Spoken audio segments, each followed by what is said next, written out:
इस आदमी को गौर से देखिए, गांव में रहता है, लुंगी पहनता है, साइकिल चलाता है, लेकिन इंडिया का सबसे प्रॉफिटेबल स्टार्टअप रन कर रहा है। इनका प्रॉफिट है 2700 करोड़ रुपए। 2700 करोड़ कितना होता है आप इमेजिन करो कि शार्क टैंक पे जो 6 जज बैठ के दुनिया को जज कर रहे हैं, इनमें से 5 के तो खुद के ही प्रॉफिट के पते ही नहीं है। और सबसे प्रॉफिटेबल है अमन गुप्ता, जिनका प्रॉफिट है 68 करोड़।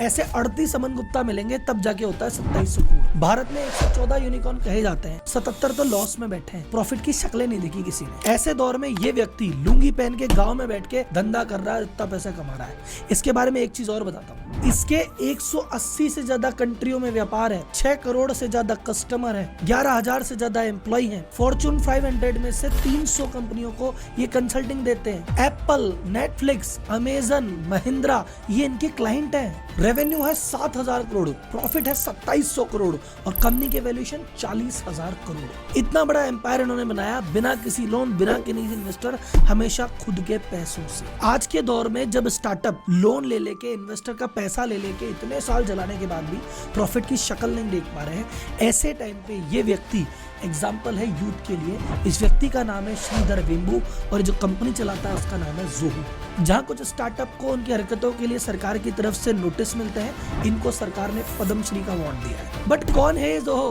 क्या करता है ज़ोहो, कैसे बन गया इतना बड़ा आदमी, कैसे हुई शुरुआत, मार्केटिंग कैसे करता है, हमने तो कभी नाम ही नहीं सुना। अगर ये सारी चीजें सीखनी है कि ये बंदा मार्केट कैसे करता है, फाइनेंस कैसे संभालता है, एम्प्लॉय कैसे रखता है, तो आओ जर्नी में ले चलते हैं। इतिहास के पन्ने पलटेंगे और श्रीधर वेम्बू की जिंदगी से बहुत सारे लेसन निकाल के लाएंगे। तो जनता जनार्दन की जय बोल के करें वीडियो की शुरुआत।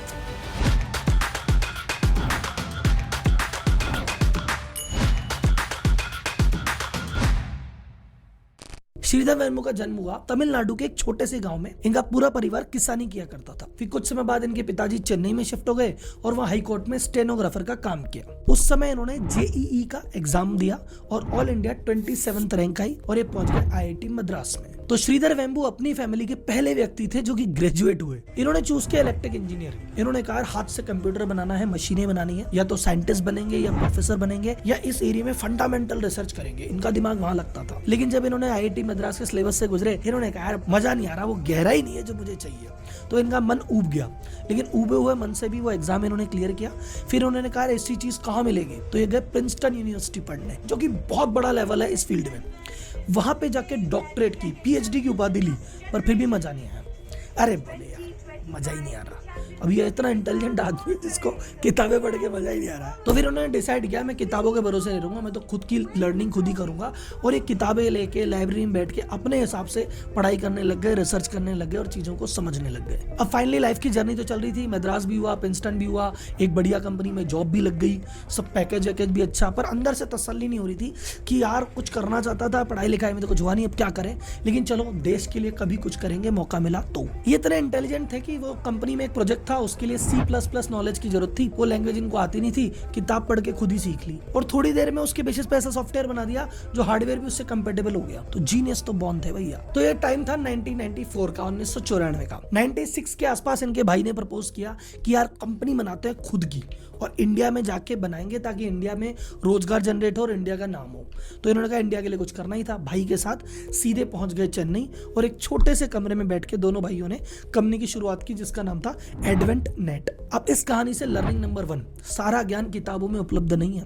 आपको लग रहा है कोर्स की किताबें पढ़ के कुछ मिल जाएगा, यूनिवर्सिटी कुछ पढ़ा देगी, कई बार उसमें मिल जाता है, कई बार उसमें नहीं मिलता। अगर आप में ज्ञान की भूख या क्यूरियोसिटी है तो अलग अलग जगह जाओ, अलग अलग लोगों से पूछो, एक्सपोजर लो, किताबें पढ़ो एंड खुद को खुद ही पढ़ाओ। दूसरी लर्निंग है business is all about businessman. अगर बिजनेसमैन का विजन क्लियर है, क्या करना है, कब करना है, कैसे करना है, तो बिजनेस आगे बढ़ेगा। और बिजनेसमैन को पता नहीं क्या करूं क्या नहीं करूं, तो फिर उसका कुछ नहीं हो सकता। तो बिजनेस की शुरुआत जब हुई तो पहले प्लान था हार्डवेयर बनाएंगे, कुछ मशीन इस तरह की बनाएंगे जिसको बेचेंगे। लेकिन सारे सेविंग के पैसे मशीन बनाते बनाते खर्च हो गए, मशीन बनी नहीं। उन्होंने कहा यार ऐसे तो क्या करें। अच्छा वो दौर नहीं था जब स्टार्टअप को फंडिंग मिल जाया करती थी, उस समय नहीं मिलती थी और इंडिया में तो बिल्कुल ही नहीं मिलती थी। तो जेब के पैसों से ही काम कर रहे थे। फिर उन्होंने कहा काम कर, हार्डवेयर कंपनी छोड़, सॉफ्टवेयर कंपनी बनाते हैं, कम इन्वेस्टमेंट लगेगा, काम भी हो जाएगा। उस समय आप इमेजिन करो एक छोटा सा कमरा है जिसमें 2 कंप्यूटर हैं और 2 भाई बैठ के कंपनी की शुरुआत करी है। उस समय टेक्निकल आदमी थे, इनको सॉफ्टवेयर आईटी के बारे में पता था लेकिन बिजनेस के बारे में नहीं पता था।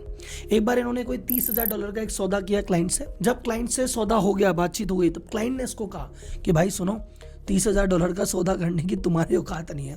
वो तो तुम्हारी चीज इतनी बढ़िया थी कि मैंने दे दी है, पर जिस तरह से तुम बेच रहे थे मैं तो जिंदगी में तुमसे ना लेता। तो जैसे इनको रियलाइज हुआ मेरे में बिजनेस स्किल नहीं है, एक सेल्स के बंदे को हायर किया, 2 साल तक उसके साथ साथ घूमे, धीरे धीरे सेल्स सीखी और फिर उन्होंने कहा मैं बाजार में घूम रहा हूँ तो पीछे से टीम कौन संभालेगा। तो फाइनेंस के लिए एक बंदा रखा, मैनेजमेंट के लिए एक बंदा रखा, और जब हर इंपॉर्टेंट फंक्शन पे एक बंदा लग गया तब बाजार में गए और एक्सपेंशन करने की सोची। और यहीं से आता है बिजनेस लेसन नंबर 3। हो सकता है आप अपनी विधा के सुपर मास्टर हो, आप बहुत अच्छा शेफ हो, आपसे अच्छी डिश कोई नहीं बनाता, इसका मतलब नहीं कि आप होटल खड़ा कर लोगे। आप बहुत अच्छे डॉक्टर हो, क्या दवाई देते हो, क्या सर्जरी करते हो, इसका मतलब नहीं कि आप हॉस्पिटल चला लोगे। क्योंकि इनको चलाने के लिए बिजनेस स्किल की जरूरत होती है, हायरिंग की, मार्केटिंग की, सेल्स की, फाइनेंस की, वो आपको सीखना ही पड़ेगा। नहीं तो ऐसे आदमी रखने पड़ेंगे जिनको ये चीज आती हो। इनकी कंपनी को सबसे बड़ा ब्रेक थ्रू कब मिला? एक एग्जीबिशन में इन्होंने अपना सॉफ्टवेयर दिखाया जनता को। उस सॉफ्टवेयर में जापानीज कस्टमर की लाइन लग गई। जापानीज कस्टमर वो सब कौन थे? एचपी जो कंपनी है, अमेरिकन कंपनी, उसके कंपटीशन थे। तो एचपी एक बहुत बढ़िया सॉफ्टवेयर प्रोवाइड करा रहा था और बढ़िया सॉफ्टवेयर पे रन कर रहा था, लेकिन वो सॉफ्टवेयर हद से ज्यादा महंगा था और आम आदमी के बस की वो थी नहीं। तो जापानीज कस्टमर ने कहा ये वाला सॉफ्टवेयर जो बड़ी कंपनी महंगे रुपए में लॉन्च कर रही है, क्या यही वाली सुविधा आप हमको छोटे में दे सकते हो? तो श्रीधर ने कहा डन, सॉफ्टवेयर तो सॉफ्टवेयर है, तुम्हारे हिसाब से बन जाएगा। और उनको पहला ब्रेक थ्रू वहां मिला और वहां से एक चीज समझ में आई कि मेरा कंपटीशन क्या है एग्जैक्टली।